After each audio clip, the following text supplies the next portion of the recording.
हेतु से आए, क्या प्रयोजन हाँ। इतने में दुर्योधन कहते हैं कि मैं बात दोनों ने बताया कि युद्ध की जो तैयारी है उसके संदर्भ में आपका समर्थन प्राप्त करने के लिए हम आए हुए हैं। भगवान ने कहा भाई दोनों आए हो तो दोनों को ही कुछ न कुछ मिलना चाहिए। मैं ये करता हूँ कि एक तरफ मेरी सेना रहेगी और एक तरफ मैं रहूंगा।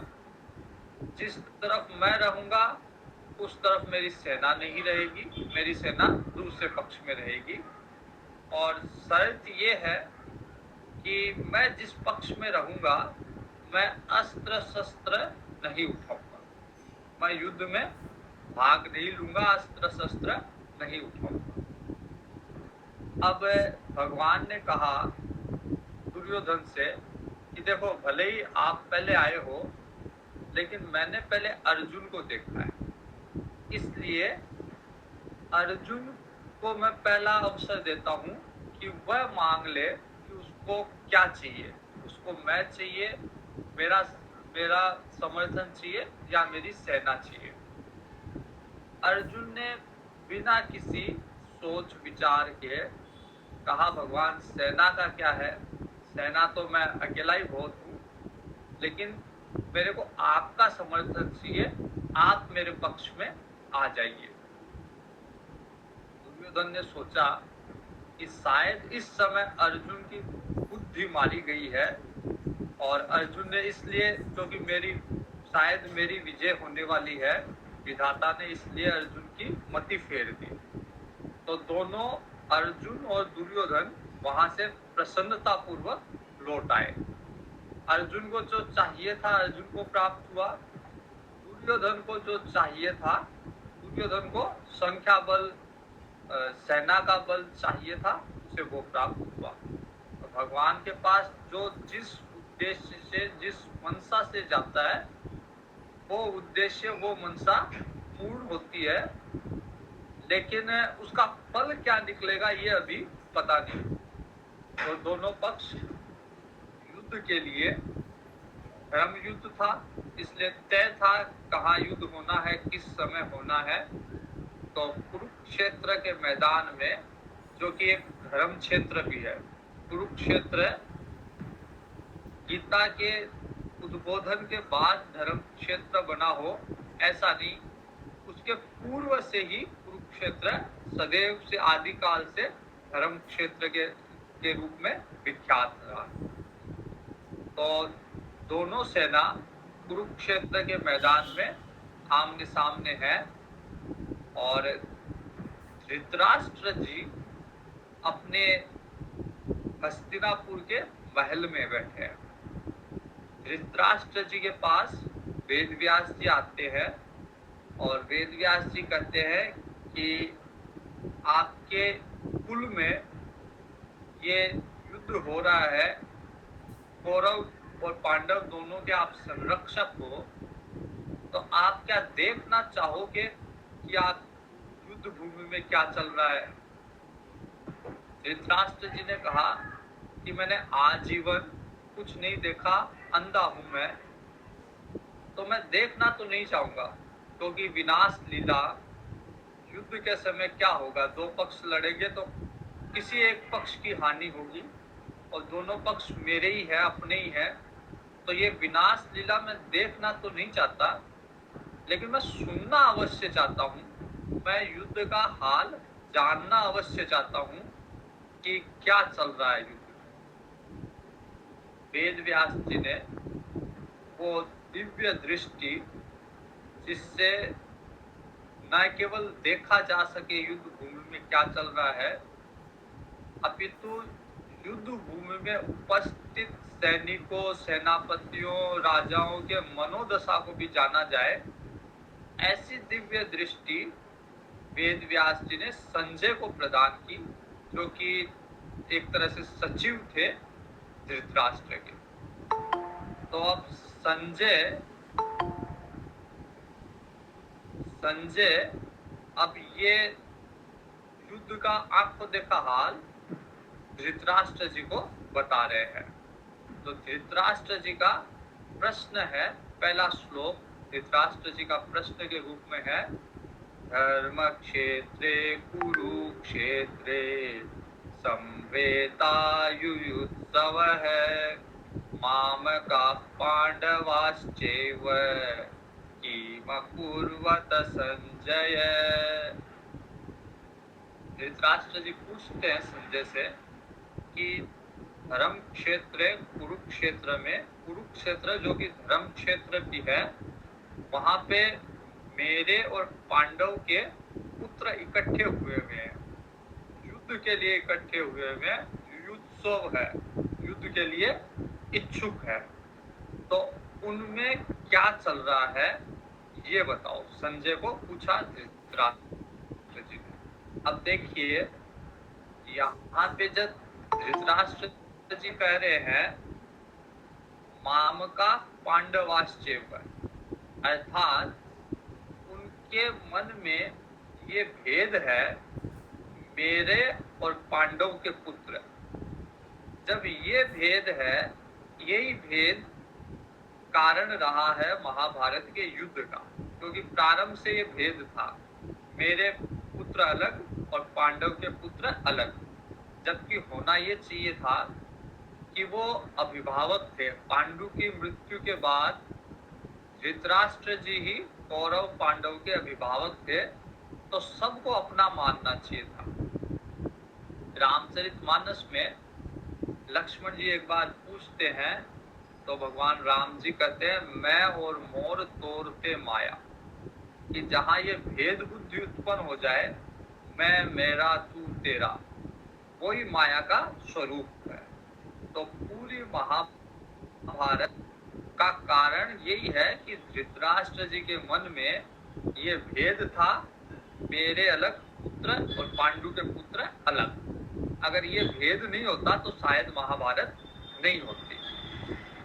दूसरा कि वो पूछ रहे हैं कि युद्ध भूमि में क्या चल रहा है। युद्ध भूमि में तो युद्ध ही चलेगा, इसके लिए पूछने की क्या आवश्यकता। लेकिन उनके मन में, कहीं धृतराष्ट्र जी के मन में ऐसा है कि क्या पता धर्म क्षेत्र है वो, तो वहां जाके हो सकता है बुद्धि परिवर्तित हो गई हो, मेरे पुत्र और पांडव के पुत्रों की मति कुछ परिवर्तित हो गई हो, कुछ उनमें सात्विक ज्ञान आया हो और वो युद्ध के बीच में शांति समझौते पे चर्चा कर रहे हो। तो धर्म क्षेत्र का एक प्रभाव होता है, लेकिन जब इस तरह से मोह छाया हुआ है तो धर्म क्षेत्र भी कोई सहायता नहीं कर सकता। संजय उत्तर दे रहे हैं। अब संजय युद्ध का जो हाल है, युद्ध में कौन सी सेना कहाँ खड़ी है, वो बता रहे हैं कि दुर्योधन अब जाके सेना का निरीक्षण करके अपने आचार्य द्रोणाचार्य जी को बता रहे हैं कि कौन सी सेना कहाँ पे है। दृष्ट्वा तु पांडवानीकं व्यूढं दुर्योधनस्तदा आचार्यमुपसंगम्य राजा वचनमब्रवीत्। देखिए उस समय दुर्योधन राजा नहीं है, दुर्योधन उस समय राजा नहीं है, लेकिन फिर भी संजय क्योंकि सचिव है तो चापलूसी की आदत है, इसलिए कह रहा है राजा वचनम अब्रवीत्, जबकि राजा तो धृतराष्ट्र है। लेकिन धृतराष्ट्र भी वही बात सुनना चाहता है अपने पुत्र मोह के कारण, इसलिए संजय भी वैसी बात कर रहा है। तो संजय ये कहता है कि आचार्य के समीप, द्रोणाचार्य जी के समीप जाके दुर्योधन कह रहा है, अब दुर्योधन पूरी युद्ध में कैसे सेना खड़ी हुई है, सेना का क्या आकार है, वो सारी जानकारी द्रोणाचार्य जी को दे रहे हैं। पश्यतां पांडुपुत्राणाम आचार्य महतिं चमूं व्यूढां द्रुपदपुत्रेण तव शिष्येण धीमता। दुर्योधन की आदत खराब है, अब वो आचार्य को भी एक तरह से व्यंग कस रहा है, और व्यंग भी कस रहा है और सतर्क भी कर रहा है कि देखो सामने जो पांडवों की सेना है उसका सेनापति है द्रुपद पुत्र। तो ये द्रुपद पुत्र की उत्पत्ति ही द्रुपद ने इसलिए की थी ताकि द्रोणाचार्य को मारा जाए। द्रोणाचार्य से द्वेष था, उसीलिए उस द्वेष के कारण ही इस द्रुपद को उत्पन्न किया था। तो एक तरह से सतर्क कर रहा है कि तेरा आपका काल जो है इनकी सेना का सेनापति है। दूसरे मजे की बात यह है कि वही द्रुपद जो द्रुपद पुत्र है उसको द्रोणाचार्य जी ने शिक्षा दी थी। तो एक तरह से व्यंग भी कस रहा है कि आपके शिष्य ही आपके सन्मुख खड़ा है, आपका शिष्य ही द्रुपद पुत्र है, तो इससे थोड़ा सतर्क रहना। अत्र शूरा महेश्वासा भीमार्जुन समायुधि युयुधानो विराटश्च द्रुपदश्च महारथ। अब फिर कहते हैं कि यहाँ पे भीम अर्जुन ये पांडवों की सेना में खड़े हुए हैं, विराट द्रुपद ये बड़े बड़े महारथी राजा लोग खड़े हुए हैं, दृष्टिकेतु काशीराज उचित कुंती भोज सेव्य ये बड़े बड़े नरपुंगव राजाओं में श्रेष्ठ राजा यहाँ पे खड़े हुए हैं पांडवों की सेना की तरफ से। युद्धामन्युश्च विक्रांत उत्तमो जाश्च वीर्यवान सौभद्र द्रौपदयाश्च सर्व एव महारथा। जो द्रौपदी का पुत्र है अभिमन्यु और सुभद्रा का पुत्र अभिमन्यु और द्रौपदी के सारे पुत्र ये सब भी युद्ध में खड़े हुए हैं। तो सारा का सारा हाल पांडव सेना का दुर्योधन बता रहा है द्रोणाचार्य जी को। फिर कहते हैं कि अब हमारी सेना का भी निरीक्षण कीजिए। अब मैंने दुश्मन की सेना पांडवों की सेना का आपको बता दिया, विवरण दे दिया। अब हमारी सेना में देखिए कौन कौन है। अस्माकं तु विशिष्टाये तानि बोध द्विजोतम नायका मम सैन्यस्य संज्ञार्थं तान् ब्रवीमि ते। कहते कि आपके संज्ञार्थ के लिए, आपकी जानकारी के लिए अब मैं मेरी सेना का परिचय देता हूँ। उसमें सबसे पहले तो आपको भवान, भीष्मश्च, फिर भीष्म पितामह है, फिर कर्ण, फिर कृपाचार्य। अब यहाँ पे भी दुर्योधन की थोड़ी सी चालबाजी है, या कर्ण के प्रति मोह है दुर्योधन का कि जो उसको नंबर से जो बताना चाहिए था, क्योंकि द्रोणाचार्य को बता रहे इसलिए तो भगवान आप सबसे पहले द्रोणाचार्य जी का नाम लेना ही पड़ा उसको। भीष्म पितामह जी बड़े हैं तो उनका नाम हटा नहीं सकता वो, इसलिए दूसरे नंबर पे भीष्म पितामह जी और तीसरे नंबर पे कर्ण का नाम, जबकि कृपाचार्य कर्ण से वरिष्ठ है। तो कृपाचार्य के पहले कर्ण का नाम लेके दुर्योधन के मनोदशा है, ये मनोवृत्ति है कि वो कर्ण को अनावश्यक महत्व देता था। चंडाल चौकड़ी थी ये चार, दुशासन, कर्ण, दुर्योधन, शकुनी, ये वहां की हस्तिनापुर की चार चंडाल चौकड़ी थी। इनकी अलग ही ये षड्यंत्र रचते रहते थे। तो और फिर कहता है कि अश्वत्थामा भी है हमारी तरफ, विकर्ण है, सोमदत्त है और भी बहुत सारे सैनिक, अन्य च बहवः शूरा, बहुत सारे शूरवीर यहाँ पे इकट्ठे हैं। और किस लिए इकट्ठे हैं? मदर्थे त्यक्त जीविता, मेरे लिए वो प्राणों की भी परवाह नहीं कर रहे। मतलब दुर्योधन को लग रहा था कि ये सारा युद्ध मैं लड़ रहा हूँ और मेरे लिए ये सारे राजा आए हुए हैं, हस्तिनापुर के लिए नहीं, मेरे लिए। मदर थे त्यक्त जीविता, मेरे लिए ये सब युद्ध करने के लिए सारे राजा आए हुए हैं। तरह तरह के शस्त्र लिए हुए उन्होंने और युद्ध लड़ने में सब प्रवीण। नाना शस्त्र प्रहरणाः सर्वे युद्ध विशारदाः, युद्ध लड़ने के लिए सब जो है कुशल है, प्रवीण है। अब दुर्योधन कहते हैं अपर्याप्तं तदस्माकं बलं भीष्माभिरक्षितं पर्याप्तं त्विदमेतेषां बलं भीमाभिरक्षितम्। हालांकि उनकी तरफ से जो सेनापति है वो द्रुपद पुत्र है, लेकिन मुख्य योद्धा भीष्म है, भीम है वहां। और इधर से मुख्य योद्धा भीष्म पितामह जी है।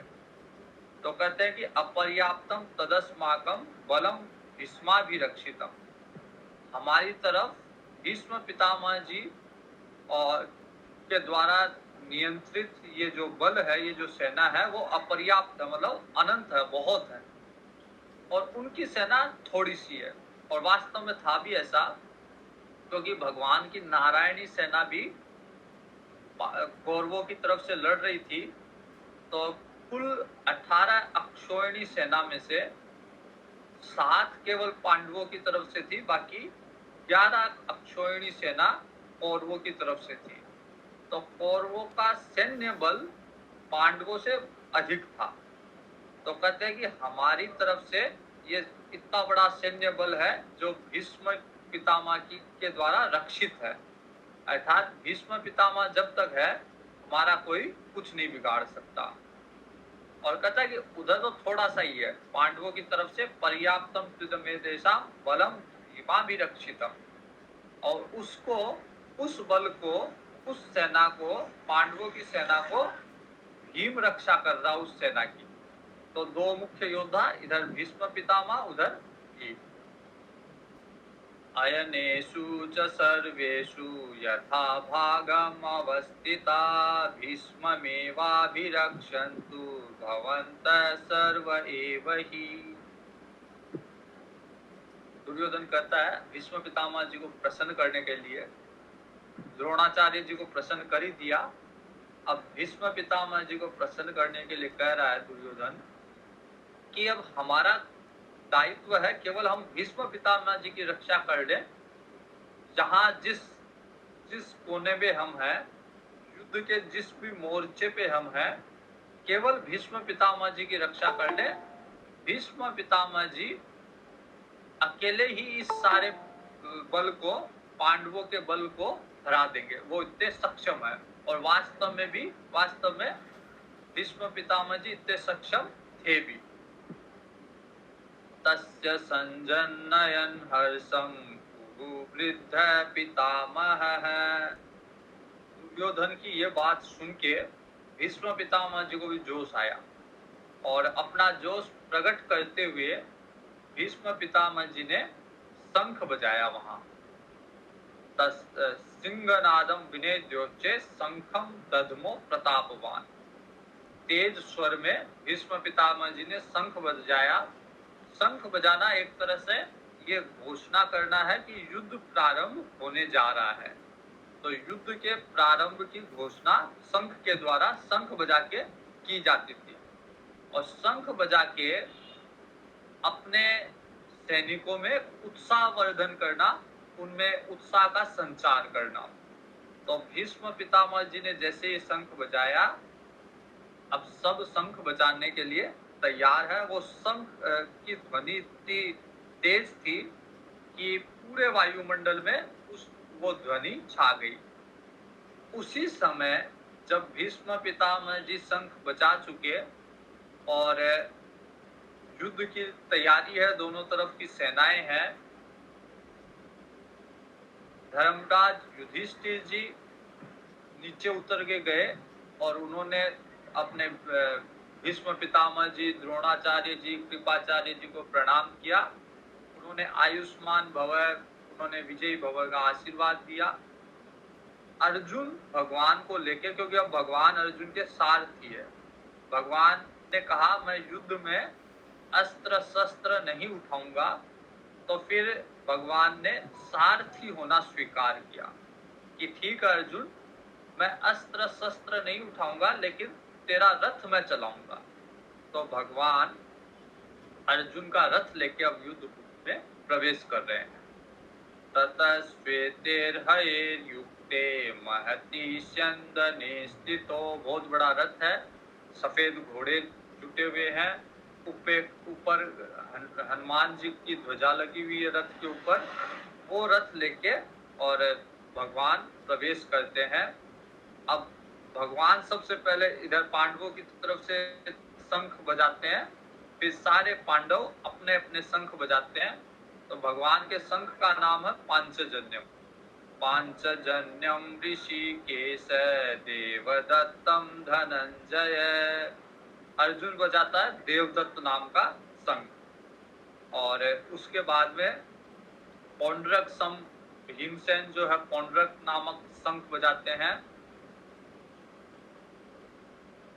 युधिष्ठिर अनंत विजय नामक शंख बजाते हैं। नकुल सहदेव सुघोष और मणिपुष्प को नामक शंख बजाते हैं।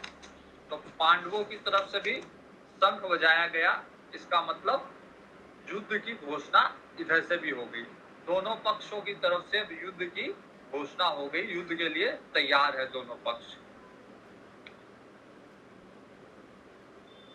सब सारे जो मुख्य सेनापति थे, मुख्य राजा थे, सब ने अपने अपने शंख बजाए और पूरा नभमंडल, पूरा पृथ्वी से लेकर आकाश तक उस ध्वनि से व्याप्त हो गया।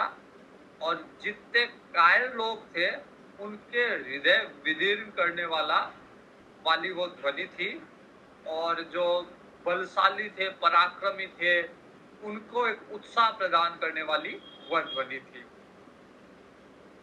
अथ व्यवस्थितान् दृष्ट्वा धार्तराष्ट्रान् कपिध्वजः प्रवृत्ते शस्त्र संपादे धनुर्धम्य पांडव। अब जो कपिध्वज है, कपिध्वज मतलब अर्जुन, क्योंकि अर्जुन के रथ के ऊपर हनुमान जी का झंडा लगा हुआ है। तो अर्जुन शस्त्र उठा के, गांडीव धनुष है अर्जुन की, तो शस्त्र उठा के भगवान को निर्देशित करते हुए कहते हैं, क्योंकि भगवान अब सारथी की भूमिका में है। तो अर्जुन एक तरह से आदेश दे रहे हैं, निर्देशित कर रहे हैं भगवान को।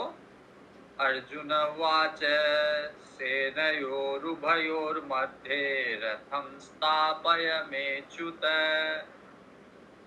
अर्जुन कहते हैं, हे अच्युत, हे कृष्ण, मेरे इस रथ को ले जाके दोनों सेनाओं के मध्य में स्थापित करो, क्योंकि मैं देखना चाहता हूं कि कौन मेरे से लड़ने के लिए आया हुआ है, किसकी हिम्मत। उस समय का अर्जुन सबसे बड़ा योद्धा था। तो अर्जुन को ये गर्व था कि मेरे से कोई लड़ने के लिए आ ही नहीं सकता। तो अर्जुन कहता है कि मैं देखना चाहता हूं कि कौन युद्ध भूमि में मेरे से युद्ध करने के लिए आया हुआ है। तो अर्जुन अपनी गांडीव धनुष उठा के भगवान को निर्देशित करते हैं कि रथ को लेके युद्ध भूमि में दोनों सेनाओं के मध्य स्थापित करो। यावत् तेना निरीक्षेऽहं योद्धुं कामान् अवस्थितान् केर्मया सह योद्धव्यम्। कौन मेरे से युद्ध करना चाहता है अस्मिन् रणसमुद्यमे।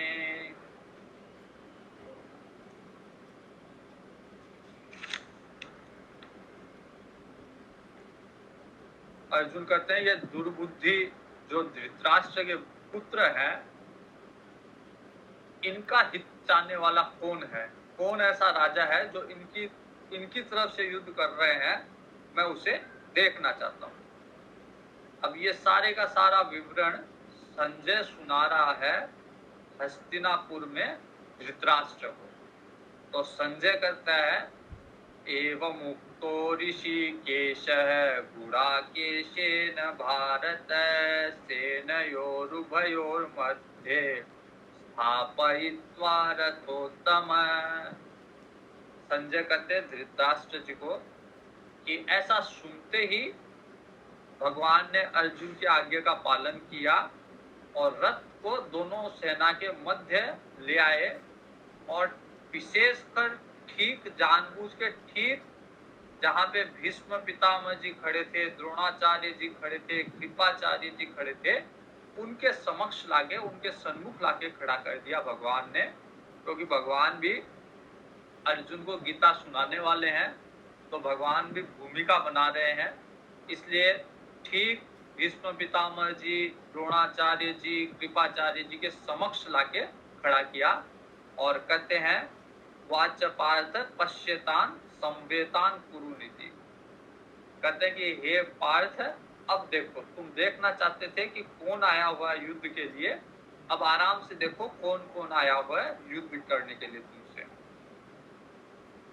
तत्र पश्य स्थितान् पार्थ पितॄनथ पितामहान् आचार्यान् मातुलान् भ्रातॄन् पुत्रान् पौत्रान् सखींस्तथा। अर्जुन ने जब नजर उठा के देखा चारों तरफ, तो दुश्मन की सेना में, सामने की सेना में चारों तरफ उसको कौन दिखा? अपने ताऊ, चाचा, दादा, परदादा, अपने गुरु, मामा, भाई के पुत्र, भाई, पौत्र, मित्र, ससुर, सुहृद, यही सब लोग थे सामने। सारा कुनबा इकट्ठा हुआ था, सारे रिश्तेदार इकट्ठे हुए थे सामने की सेना से। इधर भी थे और उधर भी थे।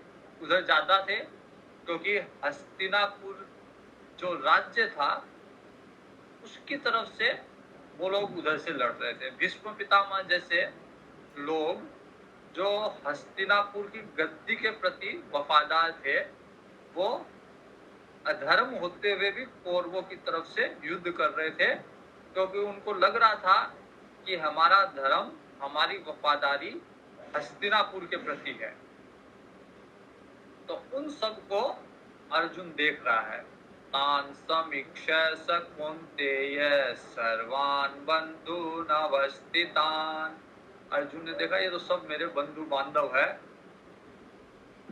अब अर्जुन जो इतने गर्व से, इतने जोश से बोल रहा था कि रथ को लेके चलो, मैं देखना चाहता हूँ युद्ध में कौन मेरे से लड़ने के लिए आया हुआ है।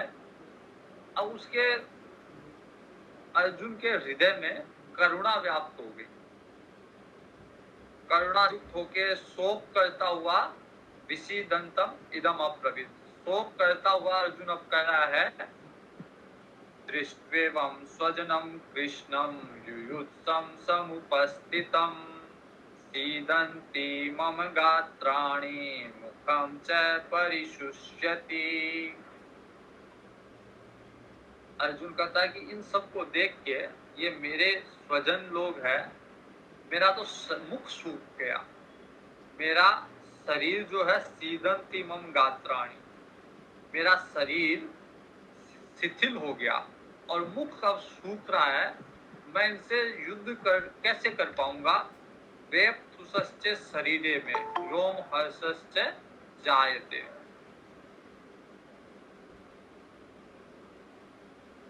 तो अर्जुन कह रहा है कि मेरे शरीर में कंपन उत्पन्न हो रहा है, जो रोमांच था युद्ध लड़ने का, वो रोमांच जाता रहा। गांडीवं स्त्रंसते हस्तात् त्वक्चैव परिदह्यते। मेरे जो गांडीव है, धनुष है, अर्जुन को बड़ा गर्व था अपनी गांडीव पे, बड़ा अभिमान करता था अपनी गांडीव पे। तो अर्जुन कहता वो गांडीव अब मेरे हाथ से छूट रहा है, अब मैं युद्ध करने की स्थिति में नहीं हूँ, मेरी त्वचा जलने लग गई। अब न च शक्नोम्यवस्थातुं भ्रमतीव च मे मनः। अब मैं यहाँ पे स्थिर खड़े होने में भी सक्षम नहीं हूँ, मेरा मन अब भ्रमित सा हो गया। निमित्तानि में पश्यामि विपरीतानि केशव। अब मैं निमित्तों को विपरीत देख रहा हूँ, अब मेरे को अच्छा नहीं लग रहा और मैं सारे लक्षणों को विपरीत देख रहा हूँ कि मैं क्यों इनसे युद्ध करूं। ये सारे मेरे ही लोग हैं, मेरे ही स्वजन लोग हैं, मेरे ही बंधु बांधव है, मेरे गुरुजन है, मेरे कुल के वरिष्ठ लोग हैं, इनसे मैं युद्ध कैसे करूं। न च श्रेयोनुपश्यामि हत्वा स्वजनमाहवे। मेरे को अच्छा नहीं लग रहा, अपने लोगों को मारना, इसमें मैं कोई बुद्धिमानिता नहीं समझता, कोई कल्याण का मार्ग नहीं है ये। युद्ध में स्वजन समुदाय को मार के मैं कौन सा कल्याण कर रहा हूँ, कौन सा अच्छा काम कर रहा हूँ। अब अर्जुन कहता है न कांक्षे विजयम कृष्ण न च राज्यम सुखानि च। अर्जुन कहता है कि मेरे को राज्य नहीं चाहिए, अब मेरे को इच्छा नहीं है कि विजय प्राप्त हो, मेरे को अब जीतने की इच्छा नहीं रही, क्योंकि जीतूंगा जब जब इनको मारूंगा। अब मैं नहीं चाहता इनको मारूं। जैसे एक कहा जाता है कि कितना ही अच्छा डॉक्टर हो, जब उसको ये पता चल जाए कि जिसका ऑपरेशन करना है वो मेरा स्वयं का पुत्र है और उसका जीना मरना अभी निश्चित नहीं है, हो सकता उस ऑपरेशन में, ऑपरेशन इतना जटिल है कि ऑपरेशन में उसकी मृत्यु भी हो सकती है। तो अगर ऐसी अवस्था हो तो अच्छे से अच्छे डॉक्टर का भी हाथ कांपने लग जाते हैं, वो ऑपरेशन करने में समर्थ नहीं रहता। तो अर्जुन की स्थिति भी वैसी है कि स्वजन के मोह से अब अर्जुन युद्ध करने में समर्थ नहीं है। अर्जुन हालांकि उस समय का सबसे बड़ा योद्धा, सबसे निपुण योद्धा, सबसे बड़ा योद्धा, लेकिन अब जब सामने देखा कि सब मेरे ही तो लोग हैं, मेरे ही स्वजन हैं, इनको कैसे मारूं, तो उसके भी हाथ कांपने लग गए, हाथ से गांडीव नीचे गिरने लग गया, मुख सूख गया, उसका शरीर जो है उसमें कंपन उत्पन्न हो गया। अब वो युद्ध करने की स्थिति में नहीं है। तो अब उसका मन जो है तरह तरह के युद्ध से निकलने के तरह तरह के बहाने बनाएगा, तरह तरह से उसका मन पलायनवादी हो गया कि कैसे मैं युद्ध से पलायन कर जाऊं, कैसे निकल जाऊं। जैसे हमारे साथ भी होता है कि कभी हम जैसे ऐसी स्थिति में फंस गए कि हम स्थिति का सामना नहीं कर पा रहे, तो फिर हम पलायनवादी हो जाते हैं, हम वहां से निकलना चाहते हैं, उस स्थिति का सामना नहीं करना चाहते बल्कि हम वहां से निकलना चाहते हैं। तो अर्जुन अब कहता है न कांक्षे विजयम कृष्ण न च राज्यम सुखानि च, कि मेरे को विजय नहीं चाहिए, मेरे को राज्य का सुख भी नहीं चाहिए।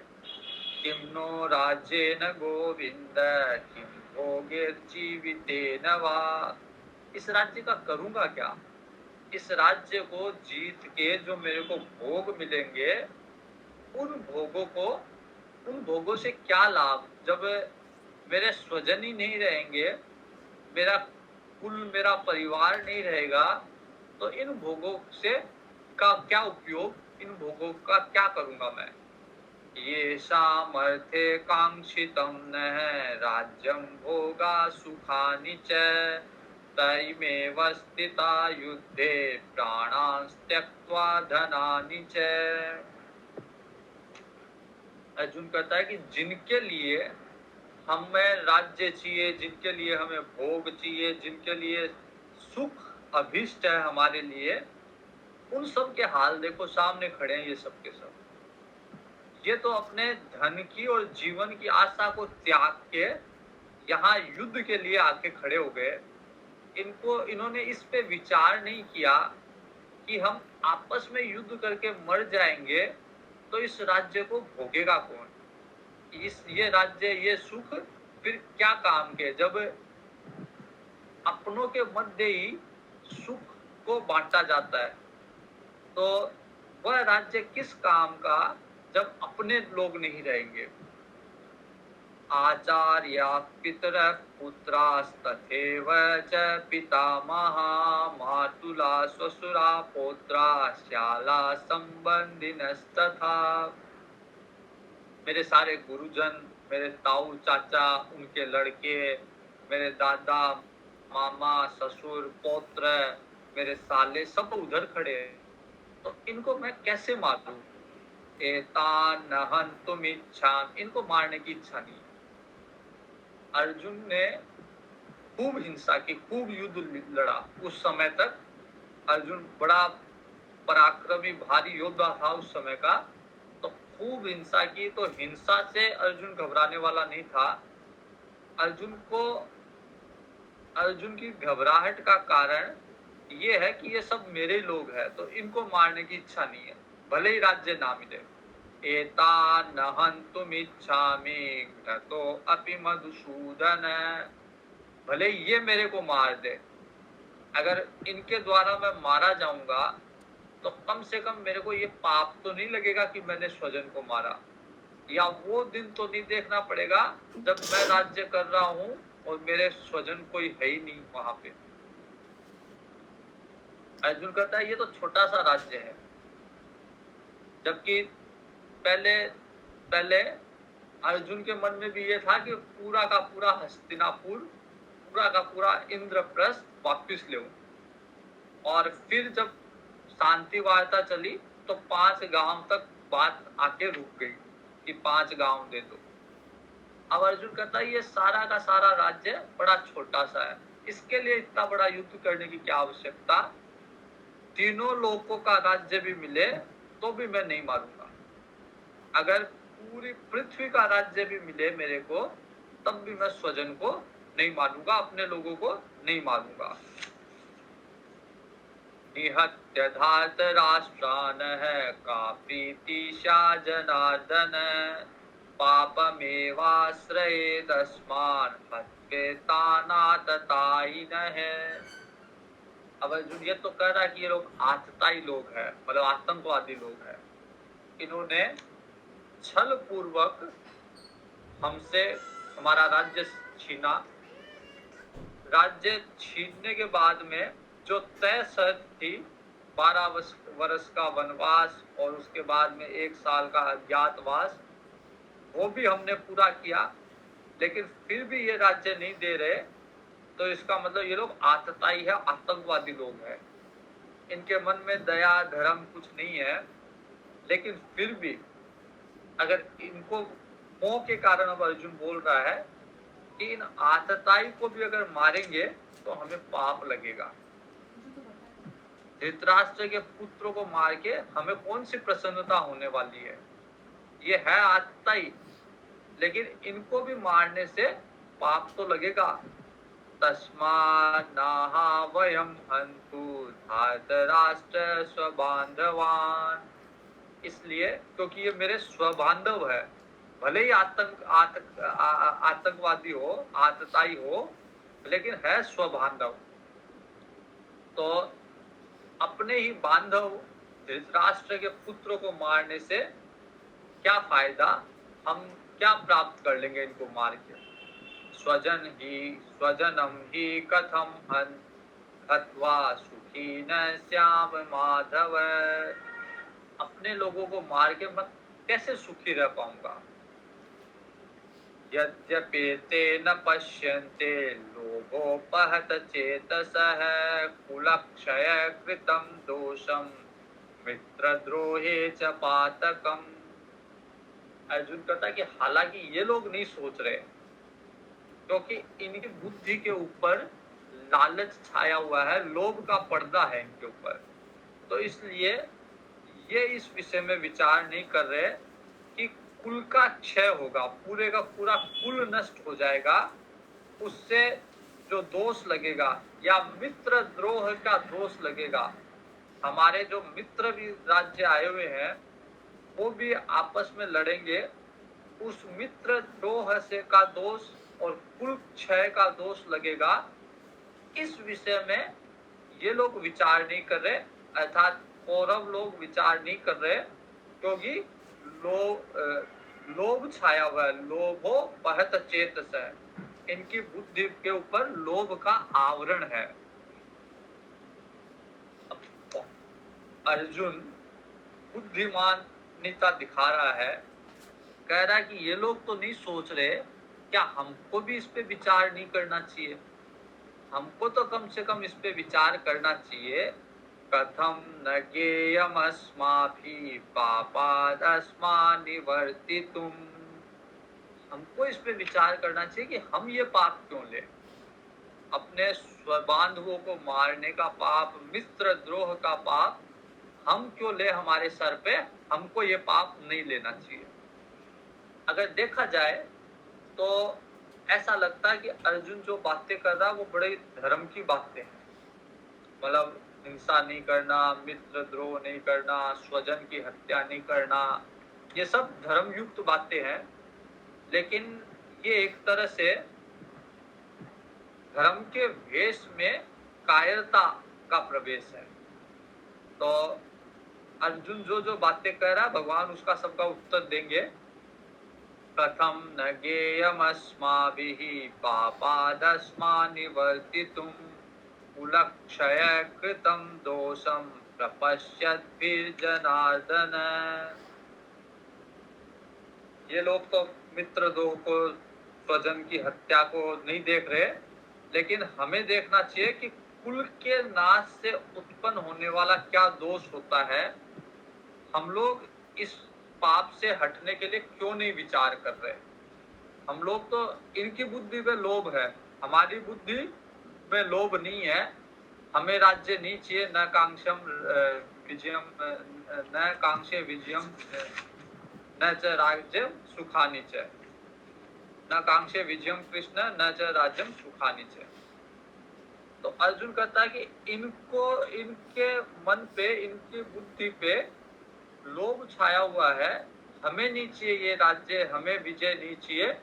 हम इस बात पे विचार करें कि हम ये पाप क्यों कर रहे हैं।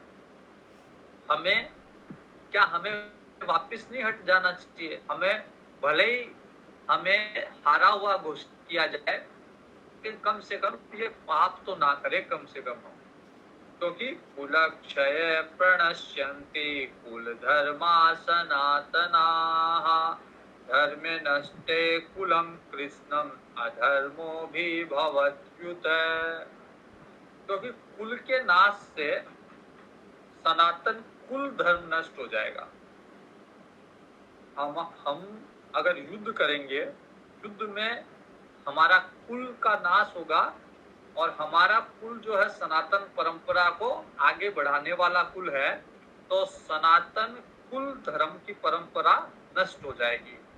धर्मे नष्टे कुलम कृष्णम। और एक बार धर्म नष्ट हो गया तो फिर सारा का सारा कुल नाश हो जाएगा, कुल में पाप आ जाएगा। और जब कुल के अंदर पाप प्रवेश कर जाएगा तो फिर स्त्रियां दूषित हो जाएगी हमारी, और स्त्रियां दूषित हो जाएगी तो वर्ण संकर उत्पन्न हो जाएगा, और वर्ण संकर उत्पन्न हो जाएगा तो फिर संकरो नरका एव कुलघ्नानाम कुलस्य च। तो वो जो वर्ण संकर उत्पन्न करने का दोष है, वो हमारे कुल को भी नष्ट करेगा और हमें भी नष्ट करेगा। पतन्ति पितरो हेषां लुप्त पिंडोदक क्रियाः। इससे हमारे पूर्वज, हमारे पितर का, उनका भी नाश होगा, और कुल के अंदर कोई अर्पण तर्पण करने वाला नहीं बचेगा। कोई पिंड क्रिया, कोई लुप्त पिंडोदक क्रिया, कोई जलांजलि देने वाला नहीं बचेगा, कोई पिंड देने वाला नहीं बचेगा। तो पूरे का पूरा कुल नाश हो जाएगा, और उसका दोष किसे लगेगा, हमें लगेगा। दोषेरेते कुलघ्नानां वर्ण संकर कारकैः उत्साध्यन्ते जाति धर्माः कुल धर्माश्च शाश्वताः। इस वर्ण संकर के दोषों से सनातन कुल धर्म, जाति धर्म सब नष्ट हो जाएगा। उत्सन्न कुल धर्माणां मनुष्याणां जनार्दन नरके अनियतं वास भवतीत्युनुशुश्रुम।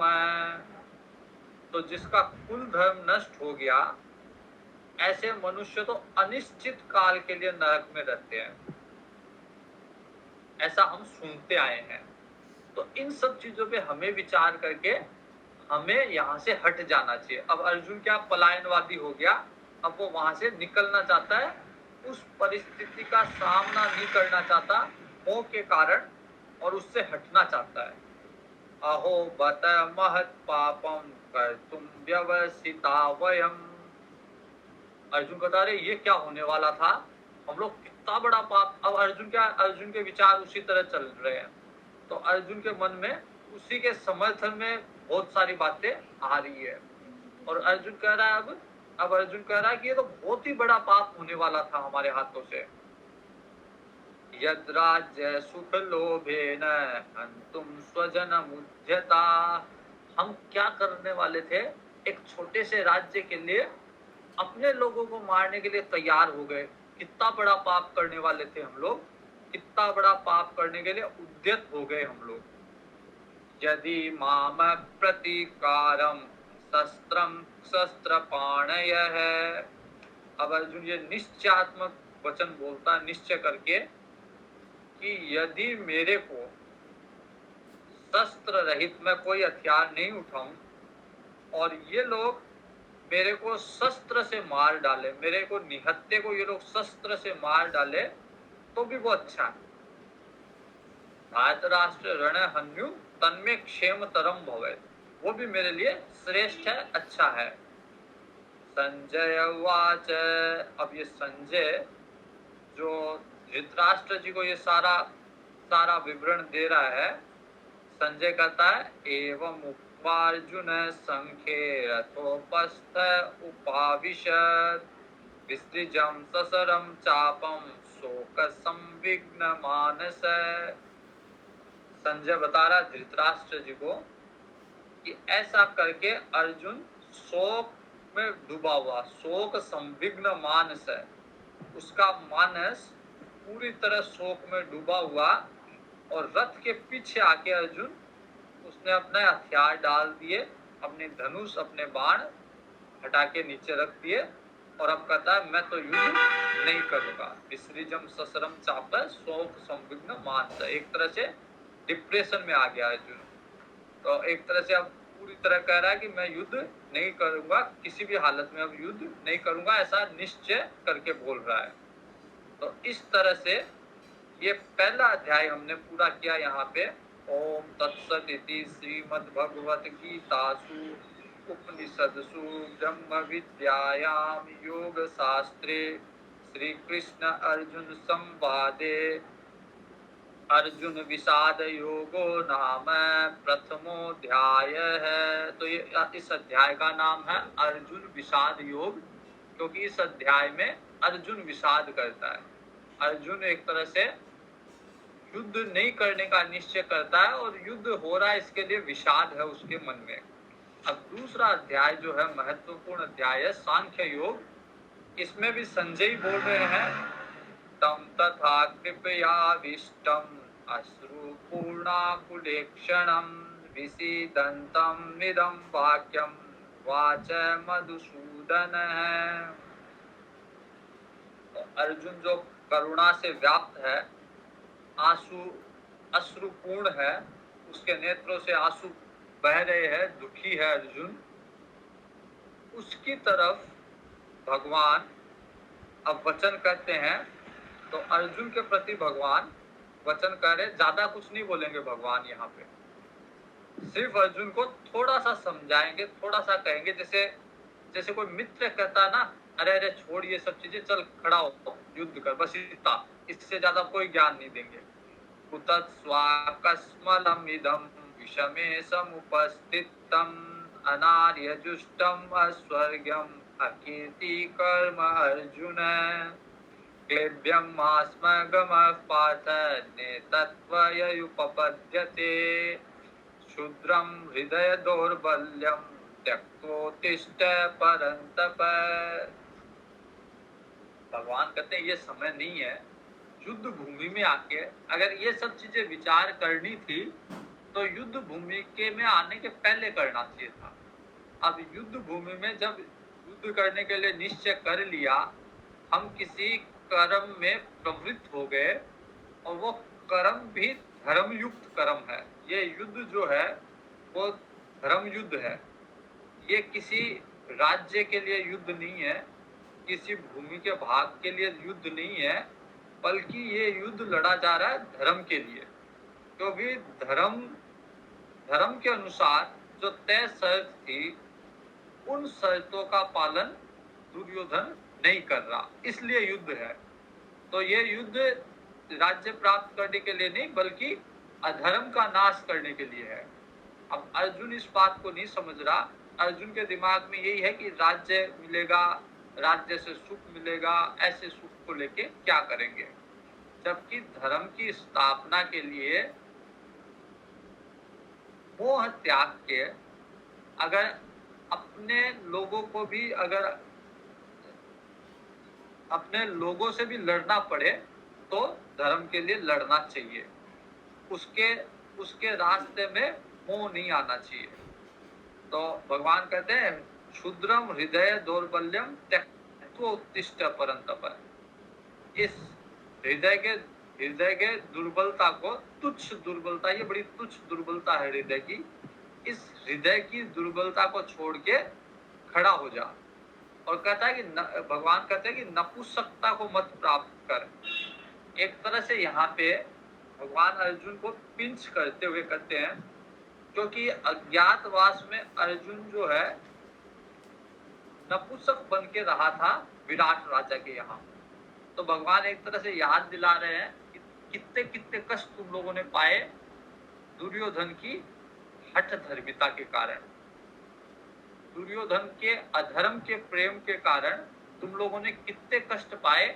वो सारी बातें भगवान उसको याद दिलाने के लिए कहते हैं कि नपुंसकता को मत प्राप्त कर, अभी ये समय नहीं है, ये युद्ध का समय है। अगर युद्ध के समय ऐसी बात करेगा तो अनार्य, अजुष्टम, ऐश्वर्यम, अकीर्ति कर्म अर्जुन है। ये तेरा कर्म जो होगा वो न तो तेरे को स्वर्ग देगा, न तेरे को, ये तेरा कर्म किसी तेरे को कीर्ति देगा, और न ये कर्म किसी अच्छे पुरुषों के द्वारा सराहा जाएगा।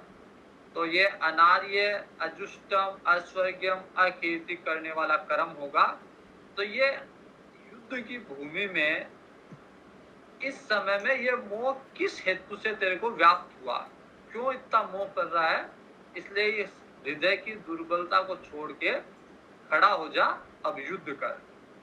अर्जुन वाच, अर्जुन कहते हैं कथम भीष्मम अहम संख्ये द्रोणम च मधुसूदन ईशु भी प्रतियोत्स्यामि चारहार वरिसूदन। अर्जुन कहते हैं कि मैं कैसे भीष्म पितामह द्रोणाचार्य जी जिन्होंने सब कुछ सिखाया, वो मेरे गुरु है, ये पूजा योग्य लोग हैं, इनके प्रति मैं तीर कैसे चलाऊंगा, इनको रणभूमि में कैसे मैं बाणों से इनको मारूंगा, क्योंकि ये तो पूजा के लायक लोग हैं। गुरु न हत्वा हि महानुभावान श्रेयो भोक्तुम भिक्षमपीह लोके। कहते हैं कि गुरु को मारने से अच्छा तो मैं संसार में भिक्षा वृत्ति से अपना जीवन व्याप्त कर लूंगा, भिक्षा मांग के खा लूंगा। हत्वार्थ कामांस्तु गुरुर्निहेव भुंजीय भोगान रुधिर प्रदीप्तान।